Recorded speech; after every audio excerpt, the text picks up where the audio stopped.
Welcome friends, एक नए video के साथ मैं डॉक्टर सीपी भसीन हृदय के अंत्यकरण से आपका स्वागत करता हूं। मित्रों, जो आजकल विश्व की स्थिति चल रही है, मैं समझता हूं विश्व के 800 करोड़ या 8 बिलियन पीपल, हर व्यक्ति उससे चिंतित है। कारण हमारी भूख साम्राज्यवाद की है। हम जो परमात्मा ने दिया है उसमें संतोष ना करके पूरे विश्व को अपनी मुट्ठी में करने का प्रयास करते हैं। हम ये नहीं सोचते कि इससे विश्व के 800 करोड़ लोगों पर क्या बीतेगी, उनके रोजगार पर क्या बीतेगी, उनकी डेली लाइफ पर क्या बीतेगी।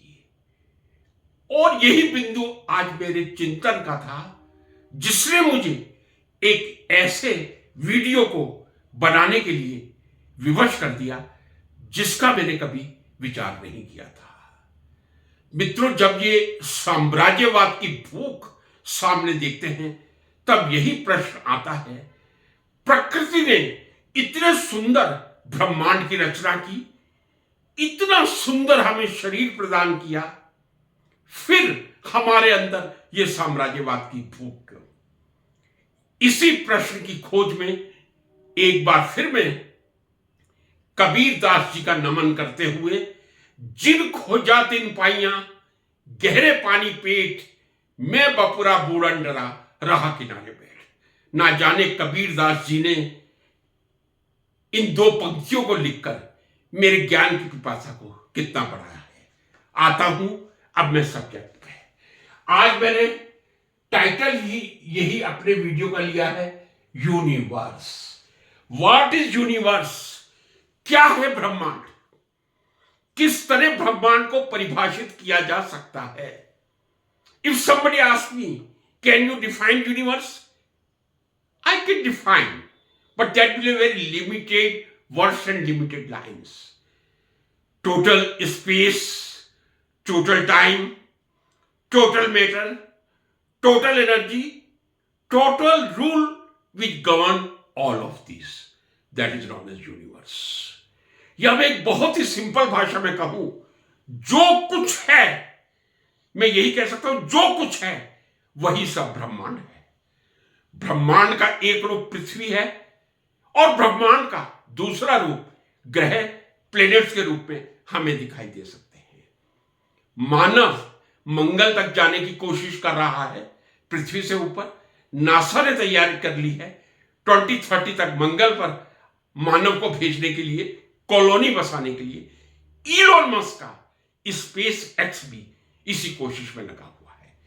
मैंने यूनिवर्स की डेफिनेशन आपके सामने पेश की है। Space, time, any sort of matter, any sort of energy, whatever, that is a universe. अब सबसे पहला प्रश्न जो हमारे मस्तिष्क में उभरेगा, यूनिवर्स का निर्माण कितने वर्ष पहले हुआ था? पृथ्वी का निर्माण कितने वर्ष पहले हुआ था? ब्रह्मांड, पृथ्वी, इनके निर्माणों की एग्जैक्ट सालों की चर्चा करें, मैं कह सकता हूं यूनिवर्स का निर्माण 13.8 बिलियन ईयर्स या 13.8 अरब साल पहले हुआ था। मैं ब्रह्मांड के निर्माण की बात कर रहा हूं 13.8 बिलियन ईयर्स बिफोर इस यूनिवर्स या ब्रह्मांड की रचना हुई थी। अब कोई पूछे, सोलर सिस्टम जो है उसका निर्माण कितने साल पहले हुआ था? क्या ब्रह्मांड के साथ ही हो गया था? जी नहीं, ब्रह्मांड के बहुत बाद में हुआ था। और मैं कह सकता हूं जो सोलर सिस्टम का निर्माण हुआ था 4.6 बिलियन ईयर पहले या 4.6 करोड़ साल पहले हुआ था। अगला पॉइंट आता है पृथ्वी। पृथ्वी का निर्माण कब हुआ था? मैं कहूंगा लगभग 4.6 बिलियन ईयर्स पहले हुआ था। तो यह एक निष्कर्ष निकल गया, यूनिवर्स का निर्माण 13.8 बिलियन ईयर्स पहले हुआ था। सोलर सिस्टम का निर्माण 4.6 बिलियन ईयर पहले हुआ था। अर्थ का निर्माण 4.6 बिलियन ईयर्स हुआ था। और यदि मैं माइनस कर दूं तो मुझे ये कहने में कोई अतिशयोक्ति नहीं, ब्रह्मांड के बनने के 9 बिलियन ईयर्स आफ्टर, 9 करोड़ वर्षों के बाद पृथ्वी और सोलर सिस्टम का निर्माण हुआ था। यानी जब यूनिवर्स का निर्माण 13.8 बिलियन ईयर्स पहले हुआ था, सूर्य सिस्टम या पृथ्वी का निर्माण 4.6 बिलियन ईयर्स पहले हुआ था। यानी ब्रह्मांड की रचना के 9 करोड़ साल, 9 बिलियन ईयर्स के बाद सोलर सिस्टम और पृथ्वी का निर्माण हुआ था। अब एक बारीकी पे आना चाहूंगा। जो मैंने कहा, क्या आप मेरे से ये सहमत कर रहे हैं? क्या पृथ्वी और निर्माण, सोलर सिस्टम का निर्माण एक साथ हुआ था? लगभग एक साथ हुआ था, क्योंकि जहां 9 अरब साल का डिफरेंस आ रहा है, वहां 5 या 10 लाख साल का अंतर कोई मायने नहीं रख सकता। लेकिन क्या आप मुझे बता सकते हैं पहले सोलर सिस्टम बना था या पहले अर्थ बनी थी? अब मैं आपको क्लियर कर दूं, पहले सोलर सिस्टम बना था। 4.6 बिलियन ईयर्स पहले सोलर सिस्टम बना था। और यदि मैं बताऊं, पृथ्वी का एग्जैक्ट निर्माण आज से 4.54 बिलियन ईयर्स या 4.54 करोड़ साल पहले हुआ था। तो यह बात बिल्कुल स्पष्ट है, यूनिवर्स का निर्माण 13.8 करोड़ वर्ष पहले, सोलर सिस्टम का निर्माण 4.6 बिलियन ईयर्स पहले, पृथ्वी का एग्जैक्ट में कहूं नॉट 4.6, 4.54 बिलियन बिफोर। इसका मतलब पृथ्वी का निर्माण सोलर सिस्टम के निर्माण के दौरान हुआ था, यह कहने में कहीं मैं कोई गलती नहीं कर रहा हूं। अब अगला प्रश्न वही आता है जो सब लोग पूछते हैं, यूनिवर्स का निर्माण कैसे हुआ था? इसका एक उत्तर तो बहुत आसान है, परमात्मा ने बनाया था। परमात्मा ने यूनिवर्स बनाया है, परमात्मा ने ये प्रकृति बनाई है, और हम चुपचाप आसन लगा के परमात्मा के स्मरण में बैठ सकते हैं। लेकिन विज्ञान की जो अप्रोच होती है इससे थोड़ी अलग होती है। अब मैं वैज्ञानिक भाषा में यदि मैं बात करूं तो यूनिवर्स का निर्माण किसने किया था? किसने इस यूनिवर्स का निर्माण किया था? एक ही उत्तर आपको मिलेगा, undisputedly, undoubtedly, that is big bang. Universe का निर्माण आज से 13.8 बिलियन ईयर्स पहले बिग बैंग से हुआ था। अब ये भी स्टूडेंट्स क्वेश्चन करते हैं, what is a big bang? So I can just के बिग बैंग एक इतना भारी, excessive massive and so high temperature body or model that we can imagine it only. अब यदि मुझसे पूछा जाए कि आप बता सकते हैं बिग बैंग की डेंसिटी कितनी रही होगी, मैंने कहा एक्सेसिव मास। जब एक्सेसिव मास होगा डेंसिटी अधिक ही होगी। अब मैं आपको यदि बिग बैंग की डेंसिटी और टेम्परेचर बताऊंगा तो आपको भी एक आश्चर्य तो होगा। यदि मुझसे पूछा जाए कंपैरिजन के लिए डायमंड की डेंसिटी कितनी है, मैं कहूंगा 3.5 ग्राम पर क्यूबिक सेंटीमीटर डायमंड की। पीरियोडिक टेबल का ऐसा कौन सा एलिमेंट है जिसकी डेंसिटी सबसे ज्यादा है? आई विल से ऑस्मियम, 22.6 ग्राम पर क्यूबिक सेंटीमीटर। उससे थोड़ी कम इरिडियम की है, 22.4 ग्राम पर क्यूबिक सेंटीमीटर। मींस ऑस्मियम सबसे ज्यादा डेंस मेटल कह दूं, एलिमेंट कह दूं पीरियोडिक टेबल का। डायमंड भी कम नहीं है, 3.5 ग्राम पर क्यूबिक मीटर। अब आप सोचिए, जो मैं शब्द यूज कर रहा हूं बिग बैंग, मैंने आपको बता दी ऑस्मियम की डेंसिटी 22.4 ग्राम पर क्यूबिक सेंटीमीटर, और बिग बैंग की सुन लीजिए, बिग बैंग की density 10 raised to the power 93 और 94 ग्राम पर क्यूबिक मीटर। कल्पना कर लीजिए, एक्सेसिव मास जो मैंने बोला था बहुत आसानी से बोल दिया था, लेकिन जब मैं फिगर दे रहा हूं उसकी डेंसिटी लगभग 10⁻93 टू 10⁻94 ग्राम पर क्यूबिक मीटर। आप हिसाब लगा लीजिए, ऑस्मियम की 22.6 ग्राम पर क्यूबिक सेंटीमीटर से कंपेयर कर लीजिए। अब मुझसे पूछा जाए पृथ्वी का एवरेज टेम्परेचर कितना होगा, मैं यही कहूंगा पृथ्वी का एवरेज टेम्परेचर लगभग 15 डिग्री सेंटीग्रेड या 288 में सेल्सियस के, आई एम सॉरी 288 केल्विन के, 15 डिग्री सेंटीग्रेड में कह सकता हूं पृथ्वी का एवरेज टेम्परेचर है, पूरी पृथ्वी का, जहां 800 करोड़ रह हैं। अब इस बिग बैंग का टेम्परेचर कितना था वो भी ध्यान से सुन लीजिए, आप आश्चर्यचकित हो जाएंगे।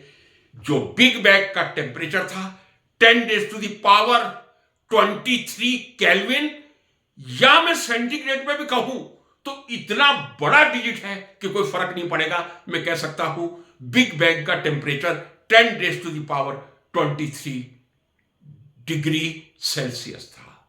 इस समय पृथ्वी का एवरेज टेम्परेचर 15 डिग्री सेल्सियस, लेकिन बिग बैंग का जो टेम्परेचर था ब्रह्मांड की रचना के समय यानी 13.8 करोड़ साल पहले, वो लगभग temperature 3000 degree Celsius 3000 degree kelvin कह दूं, या ये कह दूं कि उसकी डेंसिटी 10⁻93 टू 10⁻94 थी। यही मैं बिग बैंग की डेफिनेशन आपके सामने डेटा के साथ रख सकता हूं। अब फिर एक प्रश्न आता है, हर किसी के मस्तिष्क में आना चाहिए, बिग बैंग से पहले क्या था? मैं नहीं जानता कि इस पर कोई रिसर्च हो चुकी है, इसका उत्तर है या नहीं है। जहां तक मैं सोचता हूं बिग बैंग से पहले क्या था यह कोई नहीं बता सकता। स्टीफन हॉकिंग, जो मेरे एक बहुत ही फेवरेट फिजिसिस्ट रहे हैं और जिन्होंने ब्लैक होल पे बहुत काम किया है, यदि वो अपने हॉकिंग रेडिएशन को प्रूव कर देते जो उन्होंने 1974 में प्रपोज किया था, तो शायद नोबेल प्राइज ले लेते। एनीवे, उनसे पूछा गया था कि आप बता सकते हैं बिग बैंग से पहले क्या था या बिग बैंग किससे बना था? तब जो उनका उत्तर था वो सुनिए। यह क्वेश्चन वैसा ही होगा यदि मुझसे कोई पूछे कि नॉर्थ पोल के एक्सट्रीम नॉर्थ में क्या होगा। You listen the reply. Stephen Hawking से क्वेश्चन किया गया, what was before the big bang, और बिग बैंग किससे बना था? He did reply, this question is like that कि नॉर्थ पोल के एक्सट्रीम नॉर्थ में क्या होगा। आप समझ गए होंगे बिग बैंग जिससे इस पृथ्वी का निर्माण हुआ। अब जो आपके सामने आंकड़े रखने जा रहा हूं, आप सोचिए प्रकृति कितनी सिस्टमेटिक होती है और किस तरह इस यूनिवर्स का निर्माण प्रकृति ने किया है, ब्रह्मांड रचा है, और किस तरह साम्राज्यवादी हमारी मानसिकता इस ब्रह्मांड को समाप्त करने पर तुली हुई है जो कभी होगा नहीं। आइए अब आप, बिग बैंग से यूनिवर्स का निर्माण प्रारंभ हुआ था, और बिग बैंग से पहले क्या था मुझे भी नहीं मालूम, किसी को मालूम हो तो कमेंट बॉक्स में लिखें। जैसे ही बिग बैंग एक ब्रह्मांड का स्वरूप लेना उसने शुरू किया था, शुरू के 10⁻43 सेकेंड्स। अब आप सोच लीजिए 10⁻43 का मतलब है 1 सेकंड के पहले आप 43 जीरो लगा लीजिए। That is known as Planck time. किसी को कुछ मालूम नहीं क्या हुआ था, लेकिन बिग बैंग जब ब्रह्मांड में कन्वर्ट हो रहा था, 1 सेकंड के अंदर पार्टिकल्स यानी प्रोटॉन और न्यूट्रॉन्स का निर्माण हुआ था, और प्रोटॉन्स और न्यूट्रॉन्स के निर्माण के बाद इलेक्ट्रॉन का निर्माण हुआ था। यह मैं आत्मविश्वास से कह रहा हूं। फिर आगे चले, 3 मिनट का समय आता है। 3 मिनट में हाइड्रोजन और हीलियम जैसे गैसेस बन गई थी। 3 मिनट में जब बिग बैंग यूनिवर्स का निर्माण कर रहा था, 3 मिनट के अंदर हाइड्रोजन और हीलियम गैस बन गई थी। अब आगे चलिए, यहां है सुंदरता और यहां है यूनिवर्स की निर्माण की जटिलता। बिग बैंग जब यूनिवर्स में कन्वर्ट हो रहा था, 3.8 लाख ईयर्स के बाद एटम्स परमाणु और लाइट यानी प्रकाश का निर्माण हुआ था। यानी 3,80,000 साल के बाद एटम्स और लाइट आए थे। उसके 20 करोड़ साल के बाद स्टार्स एंड गैलेक्सीज आई थी, और उसके 9 बिलियन ईयर्स के बाद सोलर सिस्टम, और मैं फिर कह रहा हूं सोलर सिस्टम के लगभग 5 लाख के बाद अर्थ आई थी। देखिए आप किस तरह बिग बैंग थ्योरी एक्सप्लेन करती है यूनिवर्स के निर्माण को।